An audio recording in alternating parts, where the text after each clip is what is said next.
has concluded. The question is the House do now adjourn. I give the call to the honourable member for Canberra. Thank you, Speaker. I rise today to talk about the difficulties that too many Australians are having in accessing bulk billed GPs and general practice more generally, and the need for strong action from the government in this area. After 10 years of inaction from the Coalition, the Albanese Labor government has taken the reins of a health system in crisis. And that's not surprising. We know that the Coalition government have a pathological, ideological obsession with gutting our universal healthcare system. We know it always falls to Labor to ensure that our healthcare system has the funding it needs. Because Labor knows that healthcare is a human right that should be universally available and not just there for those who can pay. And while the problems left to Labor are wide-ranging, today I want to focus on the particular area that impacts my community of Canberra deeply, and that is bulk billing. When the Coalition came to power in 2014 under Health Minister Peter Dutton, who doctors voted as the worst health minister in living memory, GPs were under immediate attack. In the horror 2014 budget, they tried to impose a $7 tax on every single Australian who wanted to see a doctor. And they tried to impose a $5 tax on every PBS script filled. When Labor blocked that radical agenda in the Senate, Mr Dutton imposed a 6-year-long freeze on the Medicare rebate, making it harder and harder for our doctors to bulk bill.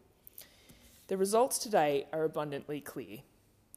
In my community, the ACT has the lowest GP bulk billing rate in the country. According to the 2023 Clean Bill report, only 5.1% of GPs in Canberra bulk bill. That's compared to a national average of 42.7%.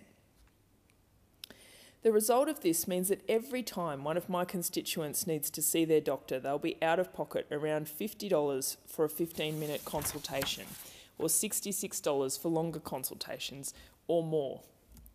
This is unsustainable, and for people with chronic conditions, this is a crippling cost.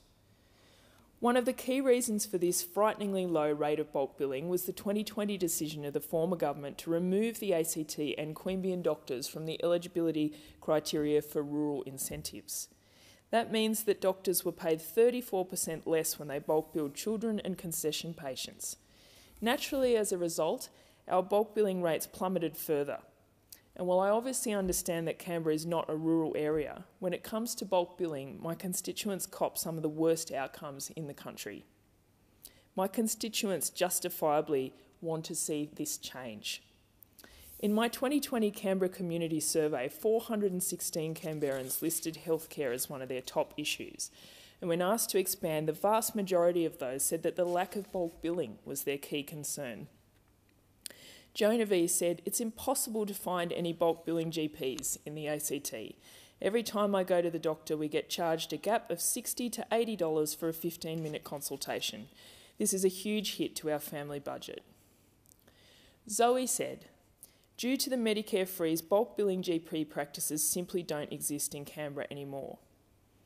Morgan in my electorate wrote to me about being slugged an out-of-pocket cost of $95 to see his GP and $200 for imaging services. And these are things I hear all the time. This needs to change, and I'm so heartened with our progress on reforming healthcare in Australia already. On the 1st of January this year, we delivered the biggest cut to the price of PBS medicines in the 75-year history of the scheme, slashing the price of general patient scripts from $42.50 to just $32.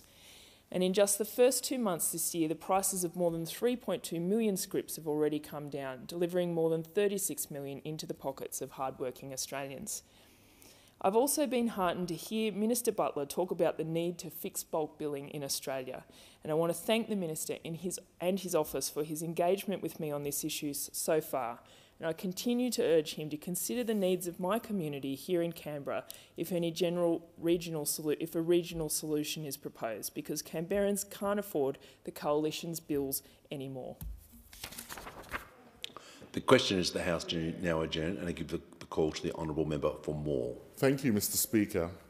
Self-funded retirees make a significant contribution to our nation and its finances. However, their interests are often overlooked by government, and they become the targets for revenue raising to prop up budgets. The recent announcements of the increases in tax and superannuation is a prime example.